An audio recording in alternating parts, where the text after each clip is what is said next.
నీ లోపల ఎప్పుడైనా కోర్‌ని పట్టుకుంటే, నువ్వు ఏంటి నీ లైఫ్‌లో టాలెంటులు జనరేట్ చేసుకోవాలో తెలుస్తుంది. నేనొక ఒక అబ్బాయిని ఇట్లాగ ట్రైన్ చేస్తున్నప్పుడు చెప్పాననమాట. "ఏంటి కోర్?" తెలియలే వాడికి. "ఏంటి కోర్ నాకు? నాకేంటి సార్ నా టాలెంట్ ఏంటో తెలియట్లేదు సార్." లోపలికి వెళ్ళి అబ్జర్వ్ చేస్తే, వాళ్ళ అమ్మని వాళ్ళ నాన్న కొట్టేవాడు.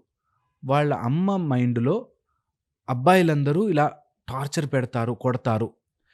ఇతని లోపల కోర్ బిలీఫ్ ఏంటంటే, నేను మా అమ్మకి లేదు అబ్బాయిలంతా అలా ఉండరు. నేను చాలా బాగా చూసుకోగలను నిన్ను అని ప్రూవ్ చేసుకోవాలి.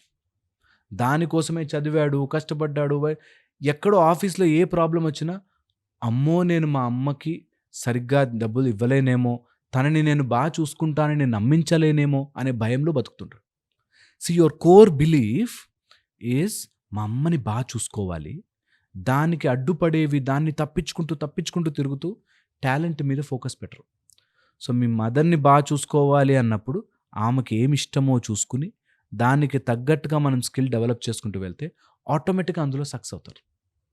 ఇదే మనకి చాలామంది చూసారు. అమ్మాయిల స్ట్రగుల్స్ ఉన్నాయి అని చెప్పి ఒకళ్ళు కంపెనీలు పెట్టారు. అబ్బాయిలకి ఇలా ప్రాబ్లమ్ అవుతుంది అని కొంతమంది జాబ్‌లు ఇప్పించే కంపెనీలు పెట్టారు. ఇలా రకరకాలుగా నీ కోర్ తెలుసుకుంటే స్కిల్ ఆటోమేటిక్‌గా వస్తుంది. లోపల వై నేను ఏం చేస్తే ఆనందపడతానని నా మైండ్ చెప్తోంది అని పట్టుకోవాలి. ఓకే.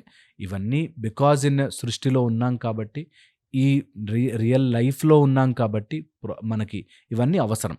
స్పిరిచ్యువల్‌గా వెళితే ఇవన్నీ మ్యాటర్ కావు. ఎలా ఉన్నా ultimately we are going to end there.